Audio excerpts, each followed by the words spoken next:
Monday is Mondays with Meghan. Meghan McCain joins us each and every Monday, host of Citizen McCain, the daughter of the late, great Senator John McCain. Hi, Meghan.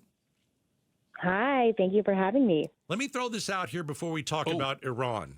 What do you think of the name for a boy, Gaydos McCain? Oh, it's a horrible name. Because I understand. I feel like Bruce Gaydos McCain. I'm hearing you're with child, Meghan. Congratulations. Thank you guys so much. Congrats. I'm just going to be really honest. I'm 40. Oh. This is my third. I'm very nervous.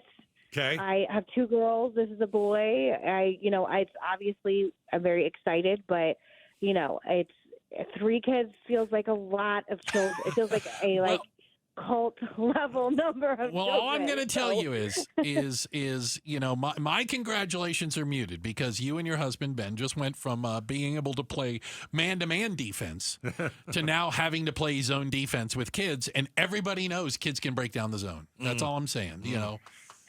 I know. I wish if anyone wants to share some positive stories about having 3 kids, I would love it. I just keep hearing all this data about how people are the most miserable with 3 kids. Your life's officially over. You're going to have a nervous breakdown. So life's any officially over. positive things I would love to hear it. Just feel free to DM me. Well, congratulations. Yeah, congratulations. Thank you very much. So let's get it kicked off. Obviously, with everything that happened over the weekend, the bombing of the nuclear sites in Iran. We saw that Iran tried to retaliate today. That didn't go very far. And now we're seeing that Trump has announced a ceasefire. But Israel and Iran are I don't know what he's talking about. I don't even know where to go. Why don't we start with this? Where do you start? All right. What do you think? Were you for the bombing of the nuclear sites by the president? Yes. I think any world in which Iran doesn't have nuclear capabilities is a better one. And I think people that are sort of pearl clutching on the left, this is something that easily a President Clinton would have done. Probably not a President Biden, but a President Obama may have done. This isn't something that's I think wholly unprecedented to Trump in his perspective on foreign policy. But I think it's a very ballsy move, and I think the world's a safer place because of it right now. But could it turn bad quickly? People remember Beirut 1983. They remember Kabul 2021. There's talk of, what about Iranian, cells that are inside the U.S.? Remember George Bush standing on the aircraft carrier? Yeah. Mission accomplished. Yeah. Careful, right? We there's a lot that could still go. We need to be vigilant, might be a good way to put it. Yeah, of course. And I think there's concerns, as you said, about sleeper cells in the country, or just, we saw strikes that happened in, I believe, Qatar air bases, American air bases there, but as you said, didn't really do anything. Yeah. I thought the ceasefire was legitimate, but you are informing me that apparently Israel and Iran don't know what President Trump is talking about. So that's concerning. But I still feel confident and bullish about this. I don't know if it's being naive, but I actually think that there's a lot of really highly intelligent people in the administration and in our intelligence communities that wouldn't, give President Trump the recommendation to do this if they didn't believe that Iran was really, taken out at its knees already by Israel's, strikes for months and months against it. I don't know. I feel still very bullish and optimistic about this, but I'm not trying to downplay anyone's anxieties or downplay the threat of war at all. I'm the 9/11 generation. I would never. And if I come on next week and we're having a conversation about regime change war or boots on the ground, we can have an entirely different conversation. Yeah. It's an interesting point you bring up, Meghan, is regime change, because barring a change in leadership, be it the religious leader, dear leader at the top, a supreme leader at the top, or even, they do have an elected government of some sort in Iran. I don't know exactly what they do. Short of regime change, what changes? What's different? They don't have nukes. A year from now. Well, they didn't have them yesterday either, They just continue to not have them, but they continue to want them. Their capacity to kill us, at a swifter rate. And I spoke with an expert today on my show who actually fled Iran, who was saying that this could potentially be an opportunity for the Iranian people to finally rise up and bring back democracy like it happened before, in the 70s before the Ayatollah took over. So I'm still hoping for the best. I want to see how this plays out over the next few days and next few weeks. But the moment I would like to stay as optimistic as possible. But again, I'm not naive, and I'm not, I'm not like a MAGA acolyte where I can't see if a mistake has been made or we're going down a negative road. I think part of me has just been so entertained by the fact that so many of people on the woke right, as they call it, like the Tucker Carlsons, the Dave Smiths, the people who are just the most isolationist commentators on the planet. Like, what's been interesting in this moment is to see just how little to no influence they have over literally anything in the Trump White House, let alone President Trump itself. And I think that brings up something very interesting about who exactly President Trump is listening to and why, when I was sort of under the illusion that Tucker Carlson had a lot more influence than clearly he does. Meghan McCain joins us Mondays with Meghan. We do this at 5:05 every Monday. I look over the last 3 days, and I think Saturday, even if you were expecting the bombing of the nuclear facilities, it's still a shock. I mean, it's anytime no doubt. We're sending bombers halfway across the world. So I'm watching that on Saturday. Sunday we get all the news shows and you see people, left and right, and you see where everybody is. But today's Monday, and we saw Iran put up a couple of missiles that did nothing. And then we see what is a ceasefire. I mean, I know that there's one news station that's saying, we're not sure if Israel and Iran have agreed to it, but Trump says that the ceasefire is there. Like, the ceasefire to me looks like a giant white flag from Iran. Am I wrong? I mean, I thought the ceasefire was legitimate, but again, maybe you guys literally work for news organizations, so maybe.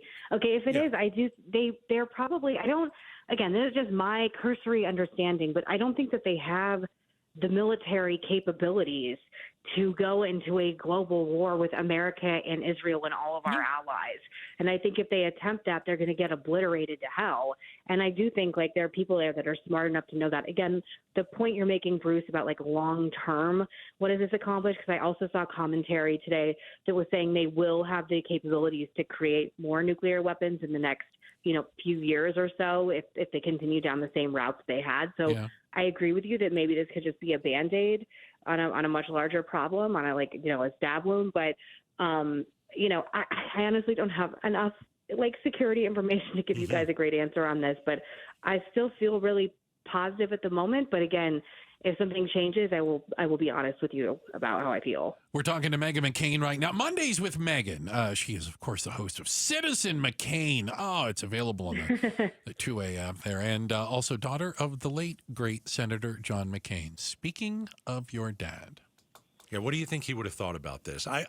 Bruce and I were talking about this earlier. The number of times, I sat down here with your father in the afternoons and we talked about foreign policy. To me, there was no one smarter than your dad when it came to foreign policy. I've never talked to anybody that had more intelligence on the issue. Would he have been for this, you think? I do. I don't like speaking for him because, it feels a little weird, but I do. And I don't know if you're going to play a clip that all the internet has been tweeting at me for the last 48 hours at almost, I don't know if you were going to do that or not, but, I mean, that's it. Are you playing a clip, Gaydos? Are you saying what I'm talking about? Listen closely. So are you saying that that little thing that he kind of sang a few years ago? Yes. And it's interesting you bring that up because I looked into the archives and dug into them. Right. And I actually, long ago, I made a little jingle out of it. Would you like to hear it? Yes, I would. Okay, here we go.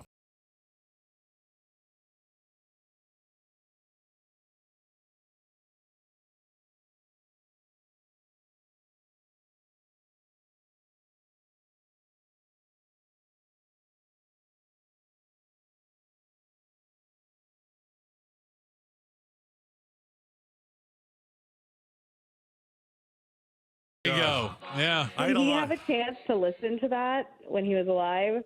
Yes, he did. Yeah. Oh, yeah. Did you laugh? Oh, yeah. Oh, yeah. He definitely laughed. Yeah. So for people who don't know, he sang that song. It's obviously a parody of the Beach Boys song, "Sing Bomb Bomb Iran," and it really didn't go over well with a segment of the people on the left. And I remember talking to him about it. It was when he was running for president, and he was like, if I want to make jokes with my veteran friends at town halls, I can do whatever the hell I want. And I saw a clip that someone sent me today, and they're like, what do you think of this? And he was like, if you're not laughing and you can't take a joke, I say get a life. So that is what he would have said, and that's what he did say. I'm so glad you like. Yeah, we talked about. You think she be? I said I think she's gonna be okay. Yeah, I remember when he said it. I have a pretty good sense of humor. Don't worry. I figure. I remember when he said it, and I remember immediately going into production so I could make fun of it. He said I got to do something. And I think your dad had fun with it too, because I remember playing it on the air for him. But yeah, I mean, I think that he would think that this was a good right thing to do. If we got rid of nuclear weapons, or if we stopped them from having this ability, how do you argue with that? I don't know. I'm Bruce and I are going to argue about it all day, because I think you're a bit against the bombing. I'm for the bombing. I think it delays it. It delays it. I don't think it ends it.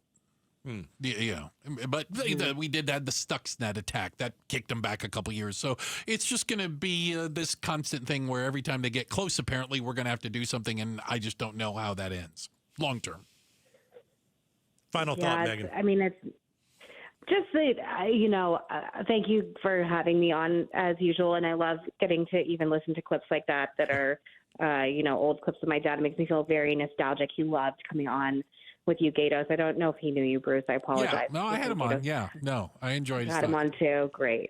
And I just feel like I said, there are moments like this, that happen in the world just on a personal level that, I really do wish he was here so I could hear his perspective and see if he'd be excited or not. And I try and tell you what I think he would say just in my instincts, but, it just makes me weirdly, that song and bombing Iran makes me feel nostalgic for my dad right now. So thank you. I'm gonna send you the whole song, because that was only the first verse. There's a whole second verse. I got a whole thing going on here. Don't worry about it. I'll send it to you. Don't let Gaydos start editing things. You never know what you're going to come up with. Exactly. By the way, I was in D.C. over the weekend. There's a reason I didn't reach out to you. It was hot and it was humid, and I didn't want to do anything. And traffic was still bad, from what I understand, from Trump's parade. Always sucks in D.C. And Gaydos, Bruce didn't want to see me, obviously. No, he didn't. No. Just didn't want to see me. Oh. Can I tell you one thing? I know you're having Senator Gallego on your show. I just heard the tease for it. I don't want to weird him out, but a month ago, I was at Target in D.C. very early in the morning, and I saw a man with a Diamondbacks hat on, and I was like, that's so funny. No one is ever wearing a Diamondbacks hat in this neighborhood. And it was him with his wife. So I did not say hi because I didn't want to confuse him or weird him out. Fair enough. I was like, oh. So he's repping Diamondbacks everywhere he goes. There you go. That's good. All Megan, right. thank you for your time Megan. today. Thank you. Have a good day. You Bye. too. That's Meghan McCain. Our Mondays with Meghan, every single Monday at 5 o'clock. Thanks for watching Outspoken with Bruce and Gaydos. Tap to watch more from KTAR News and click the button in the middle to subscribe.